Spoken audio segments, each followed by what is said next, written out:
Welcome to Essential Keys for Transforming Relationships. My name is Osiris Indria. I'm a minister through the Institute of Awakened Mastery, teacher, healer, and guide, certified by the Modern Mystery School. I'm a marketing lead at a software startup. I'm a DJ, music producer, artist, husband, and father. I always like to start making sure that we're on the same page, that we have the same understanding and we are using words the same way. So let's start off by defining the word relationship. Webster's defines relationships as the way in which two or more concepts, objects, or people are connected, or the state of being connected. So a relationship has to do with more than one thing, typically, and how it's connected to other things. Connection is definitely, it's repeated, so it must be an important part of what Webster's has to say. Let's now define for us what is an unhealthy relationship. Primarily, relationships are made unhealthy by emotional and or mental attachments. And an attachment is anything that we fixate on for any length of time. So it could be, we consider it a need, but what we need is externalized. It's something where it's outside of us. There's something outside of me that I need to feel complete. There's something outside of me that will bring me the healing, the emotional balance, the mental stability that I need. So I've looked outside of myself to complete myself. And this can happen because of past trauma, past conditioning, experience, fear, limited awareness or understanding. And I included those last two because as we're young, in our youth, we don't really understand the complexities of relationships. We see what other people have done. We might look to our parents or to other adults in our life, and we try to understand how relationships are supposed to work. And not all of those examples are very good. We have a limited awareness and limited understanding of what is possible, but those examples are what we base it on.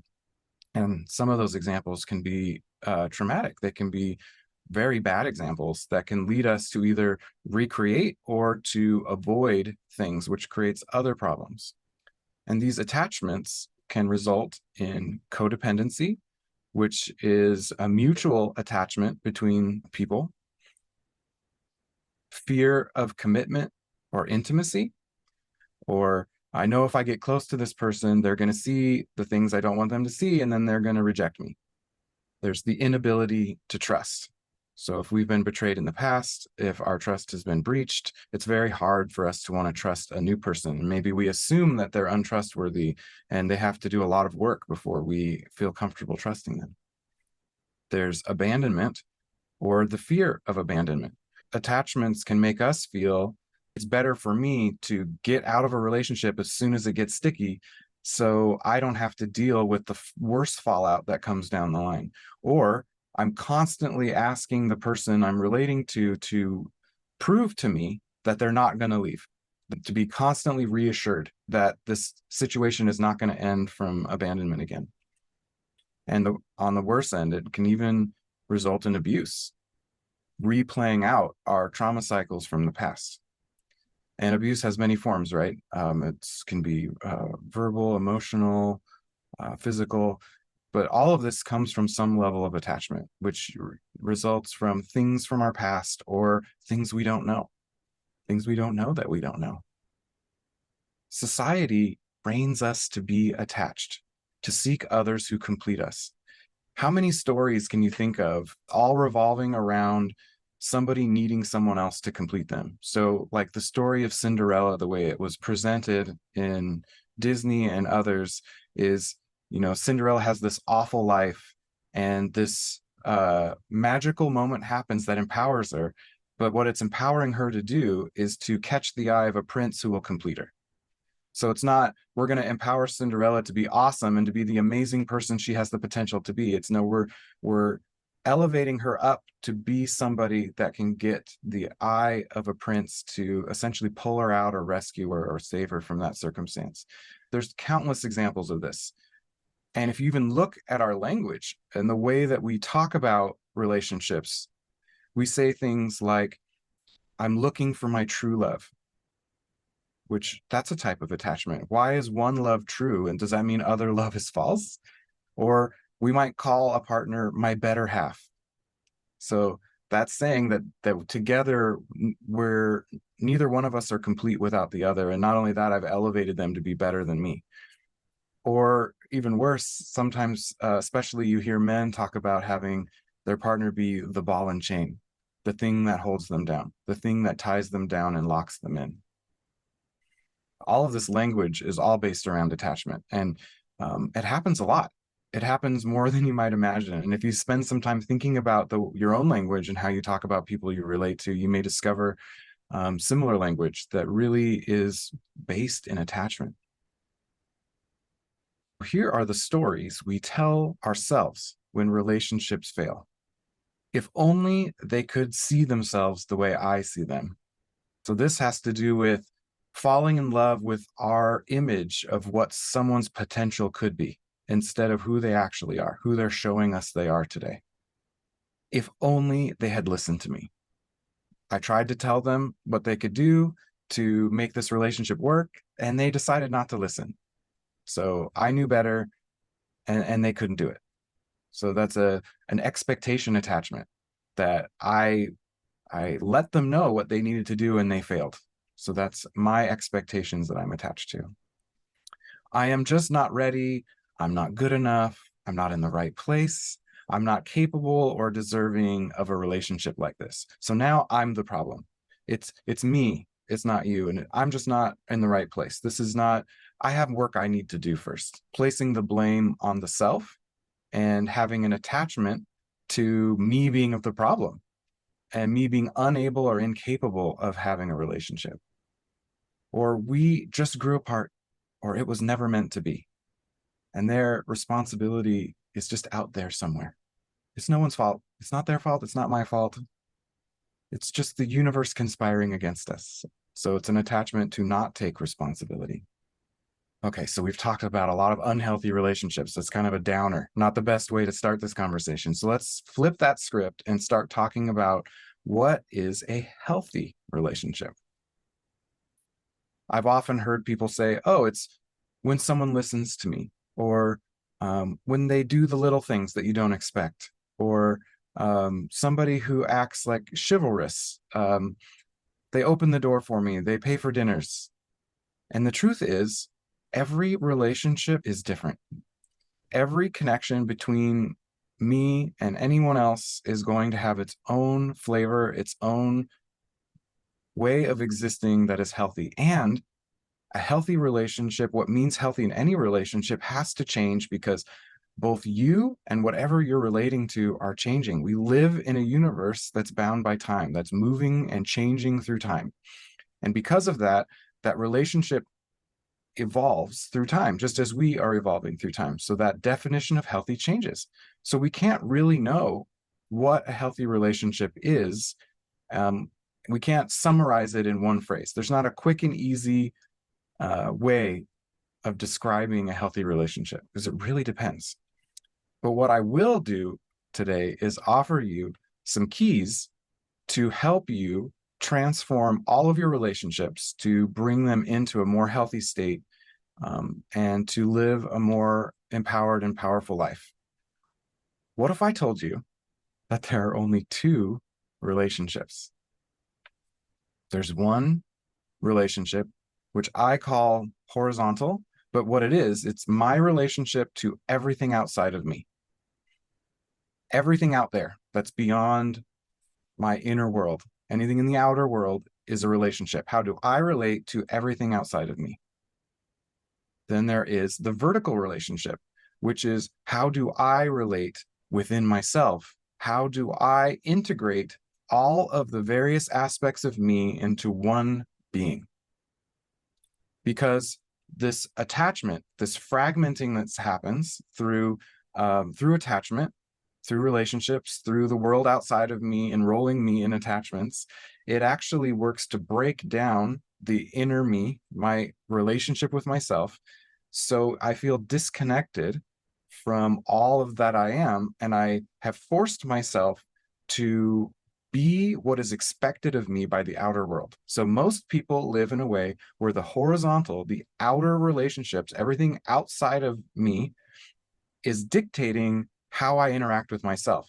How do I value myself? Is it based on the feedback I'm getting from the outside world? So if someone tells me, oh, Osiris, you're a good person, and now I've decided, yes, I'm a good person, that's very different from me going inside of me, relating to myself and saying, I am a good person.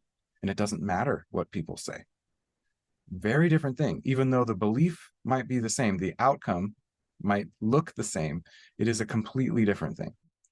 The tree of life is a way of mapping out the entire distance from how I exist in the physical world, right here, right now, all the way up to my connection to infinite spirit. So my universal consciousness, the highest level. And there's many subtle levels between here and there. And this map can be navigated and understood to help me identify where there might be trauma and attachments, so I can heal those things and relate differently to the outer world because I've healed my relationship with myself inside of me, where those trauma places have been stuck, where those attachments exist, release those attachments so I can now relate as a more whole and healed self to the outer world. So we can look at this vertical relationship in a couple of other ways. One way is to say that at the top of this is the unmanifest, or what is possible, and down at the bottom is what is manifest, or what actually exists. So possibility means we haven't even necessarily thought of it yet. It's something that could be, that we're about to think of. So that's the top here, versus down at the bottom is what's happening right now. What is the action I'm taking? What are the choices I'm taking? What are the words that I'm saying right now? The other way to look at this could be from low vibration or physical matter up through high vibration and energy. And the energy we're talking about here is not what physics talks about with matter and energy in the electromagnetic spectrum. If you're following physics, if you're a studier of physics, all of that kind of physics actually all exists down at the bottom of the spectrum. All of that would be considered part of the matter energy system that we all exist in on the physical level, this physical reality.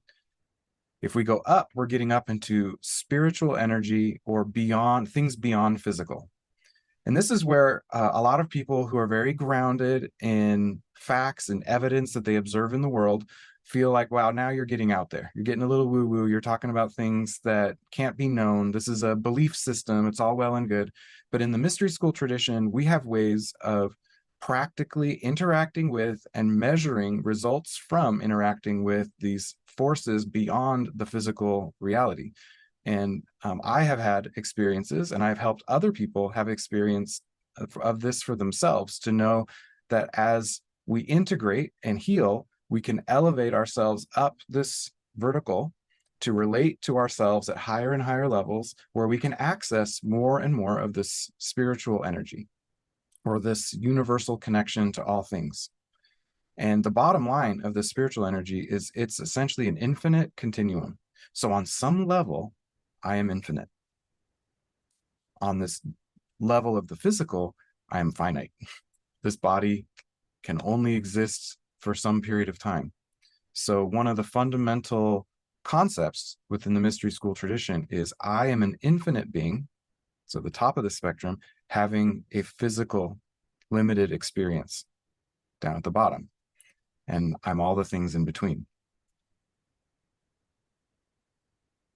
Too much focus on horizontal or external relationships drives us to hide our true self behind layers of lies that we tell ourselves and others to fit into society.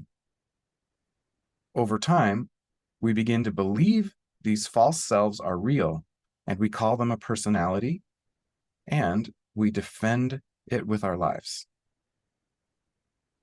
So what this is saying is that in order to fit in with the world out there that we were born into, that didn't expect us, that wasn't ready for us, we force ourselves to fit in to places.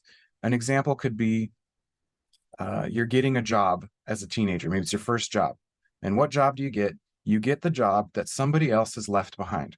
Somebody either got promoted, they got elevated in that system to some other position, or they left to go pursue a different opportunity. And there's this leftover slot that you are competing with other people for. And you change yourself to model yourself to be the person that that company wants most to fit into that position, when that has nothing to do with who you really are. And that kind of scenario happens over and over and over again. We see another opportunity, and society has trained us to model ourselves to design the personality to fit in to these leftover spots that other people have vacated. And as we do this over and over through our lives, we start to identify ourselves as these things that we've moved into, like a hermit crab jumping into the shell of some other creature. We conform to that and we believe we are that shell. We believe we are that mask. And we have many of them, and that fragments us. So in my family, I'm this person. In my relationship, I'm this person. At my job, I'm this person. With my friends, I'm this person. And all of that takes a lot of energy. And it even creates damage because it further and further obscures our relationship with that vertical. It makes it extremely hard for us to know who we really are when we're constantly switching masks. The tree of life is a map back to our vertical relationship. When we utilize it, we can start taking off the many masks we wear and live as our true and integrated self every day. When I introduced myself to you at the beginning of this presentation, I said, I'm a spiritual guide, I'm a healer, a teacher, an ordained minister, head of marketing at a startup, father. So there's all these labels. But through this tradition, what I have learned to do is integrate into one self that can do all of those things. And that took a lot of time and work to do, where I could release the need for the masks and learn that I could be all the things that I wanted to be in life at one time and be one person. And what's great about that is all that energy I spent reshaping, reforming myself, hiding parts of myself here, hiding parts of myself there, all that energy is released and is now available for me to invest in other ways, in my awareness of what's happening now, what's happening around me, and my ability to affect reality around me instead of being affected by. So I've reversed that flow where instead of being at the mercy of my environment, that my environment has to respond to me. So here are 10 specific keys based on this information I just shared with you. Number 10, to truly know another person, I must first know myself. Number 9, I can reveal the hidden parts of me and I can heal myself. Number 8, the mind can be organized and clarified with simple everyday actions. 7, true emotions come from and are experienced in this moment. A great teacher in this tradition, the founder, Goodney Goodnison, told me that a real emotion is intense and lasts about 15 minutes, which blew my mind. There's no way that it lasts 15 minutes. And as I've applied these tools over the years, I can say he's right. In fact, often it's shorter than 15 minutes, but it is intense. You really feel it. And anything that lasts beyond the 15 minutes is now we're starting to feel unprocessed older emotions from our past. So essentially attachments. And that's okay. That's an indicator that we have more healing to do. And we do that work. And then over time, we can get to a state where we're experiencing now fully. We are deeply experiencing it. And that those emotions can really flow and exist in this moment, be fully experienced, and can be complete in a very short period of time. 6, beauty is found in the balancing of opposites and the caring for the inner child. 5, healthy relationships require boundaries and discipline. 4, Love is not an emotion, but a universal energy that connects. We often feel that infatuation within a new relationship, and that's not always with romantic relationships. It could be a new friendship or a new organization that we come into contact with, that we're starting to work with. That initial experience when we first make a connection really explodes in us with a lot of feeling, emotion, chemical connection. None of that is love. What love is that energy, that universal energy that connects. Love is more aligned with awareness and consciousness, because love means I include this thing, this person in front of me in my awareness. I am choosing to include this person in how I see the world. So that's love. Love is an inclusive, connective energy that has appreciation, empathy, connection, but it results in emotions, but it is not itself an emotion. 3, every human has a unique balance of masculine and feminine energy. The mystery school is very clear about the definition, understanding, and meaning of masculine and feminine energy, and has always believed that each and every human has a unique balance. So the way I show up, the masculine part is the active part, the part that does, whereas the feminine part is the part that embodies, it's the part that is. So the feminine is, while the masculine does. And each person has a different balance of these aspects, which results in a lot of what we see today of people exploring, expressing gender in many different ways. The mystery school tradition recognizes many ways of expressing gender based on this polar balance between the active and the receptive, or the being parts of us. So while the world outside wants to struggle to label and define these things, the mystery school has always just said, well, there's these two things, but they have a complete and unique balance within each of us.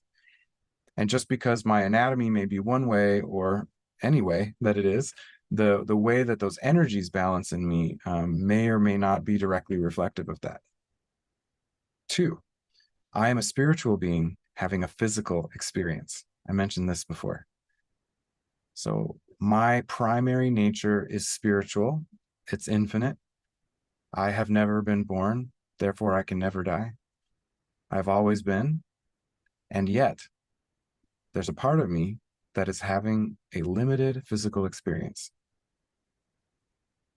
So if we default to recognizing anyone who's in front of us as also being a spiritual being, and that the way they're expressing themselves right now is the way that they're experiencing limited physical existence, for me, it increases my compassion and my empathy for people who are having a hard time, because I still see them as a spiritual being.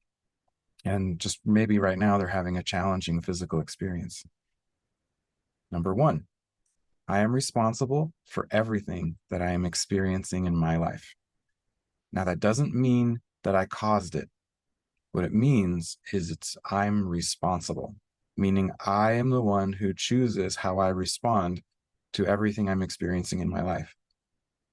And that I acknowledge that I do have a role in attracting and creating all of the experiences of my life. There are random things that happen that come from the outside that literally have nothing to do with anything I was doing at the time, conscious or otherwise. But I'm responsible for everything that I'm experiencing. It's my job to decide what I do with what's happening around me and how I experience it.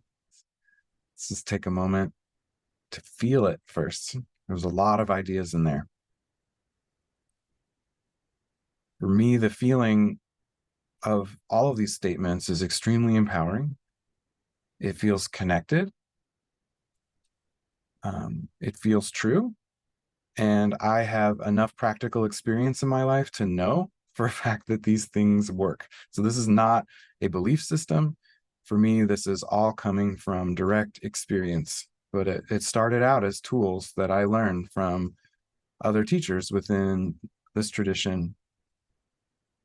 Maybe believed in it, maybe I didn't. I put it to the test, I gave it a try, and found it to be true.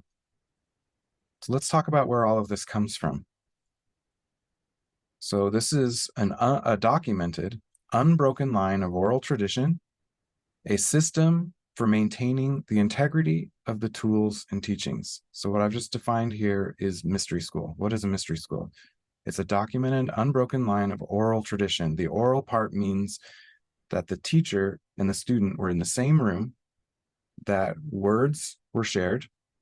The student has a chance to ask questions, to push back on what they're receiving. Energy is exchanged between, meaning the teacher who has built up experience with the tools is demonstrating those tools in the presence of the student who is exposed to and is experiencing the energy of that system. That comes with the authority.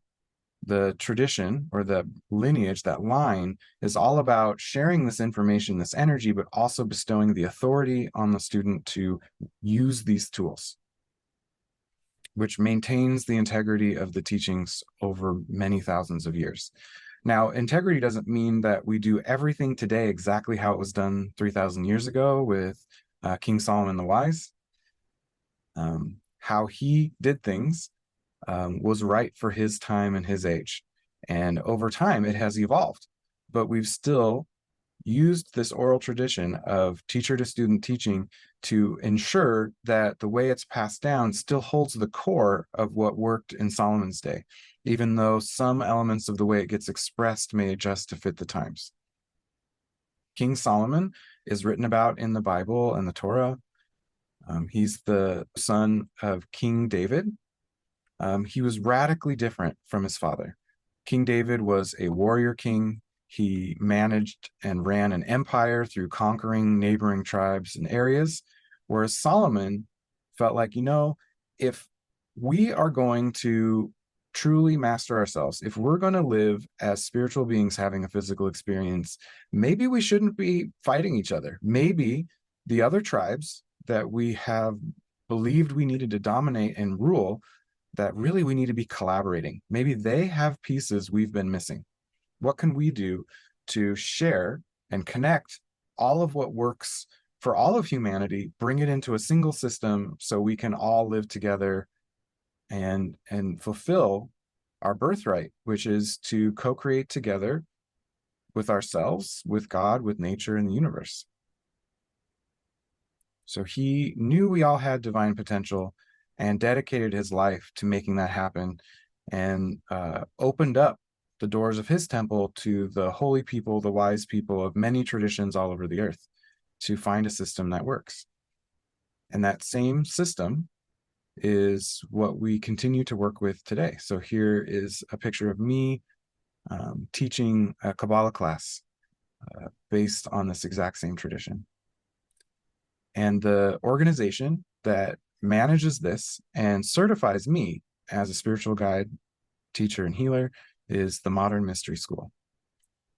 And the main focuses of the Modern Mystery School are life activation, to help awaken people to their higher potential, to how they can accomplish purpose in life. Initiation, which is how the lineage expands and continues. So those of us with the authority to do so find new students, teach them, share the information so they can continue to develop and expand the lineage over time. Serving others. So not only serving people with the tools of the lineage by activating and initiating people, but also doing service work in the community. How do we help each other recognize that we have divine within us, that we are spiritual beings having a physical experience? And as we help more and more people, knowing that this tradition isn't for everyone, but for those who it is a good fit for, if enough of us find each other and we continue to collaborate together, that we believe world peace is possible. That it doesn't take everyone, but it takes enough of us recognizing the truth of who we are and sharing that with others to hit a critical mass where we can have a lot more healing And that is what we would like to accomplish. That is what we are accomplishing, one person at a time, starting with me. If you're interested in this and you want to participate, the best way to get started is with a consultation where we talk about your unique gifts, how the ancient tools can activate your higher purpose.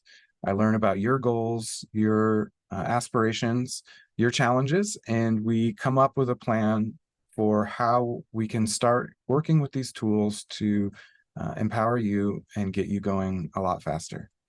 The consultation is about a 1 hour meeting, ideally in person, but we can also do over Zoom or even over the phone. It's better to start talking than to wait for the perfect situation. So however you want to talk to me, I would happily set that up and make that happen. You can set that up by going to our website, blessoterra.center/consultation to schedule something, or you can use the QR code here on the screen, which will send you to a form where you can share a little bit of information about yourself and let me know what time of day is best to contact you, and I will contact you. And this is totally free. We just talk and get to know each other. There's no commitment other than time and interest in learning about each other and what's possible. We also have a number of packages because a lot of people who are interested in this system, they're not just going to come and do one thing. They want to do a number of things.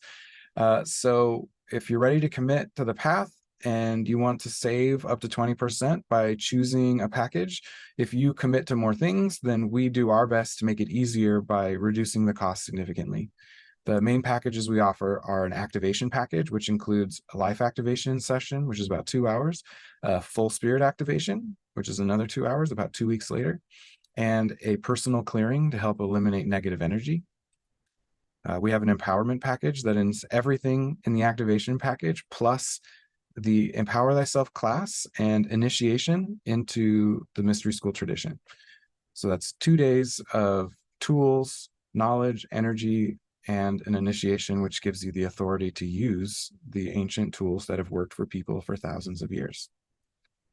And the last package, called the Lightworker package, is everything you would need to know to go to the Mystery School in either Toronto or London and learn how to do the life activation. So if these are tools that you love and you want to be able to share them with others, that's the quickest way to get you directly interacting with the different headquarters of the Mystery School worldwide, getting to know the international community, meeting people from all over the world as teachers, but also as students with you, and starting that work to share these tools with others, serving others. And all this information is available at blessoterra.center/packages, or you can use the QR code here on the screen right now. If you want to communicate with us, my wife and I are available through call or text at 206-538-0070, or you can visit us on our website, blessoterra.center. You can also check out our online community. It's a place where we post videos, different links. We can communicate and interact with each other, send direct messages to other people using the system. And it works outside of Facebook or any other social media network. It's a private social network for just people who we work with. So if that's something you're interested in and you want to stay in contact that way, you can see that at inspire.blessoterra.center. And thank you so much for being here, for listening. I hope that this inspires you to reconsider how you relate to yourself, how you relate to the world outside of you, and helps you take your relationships to the next level.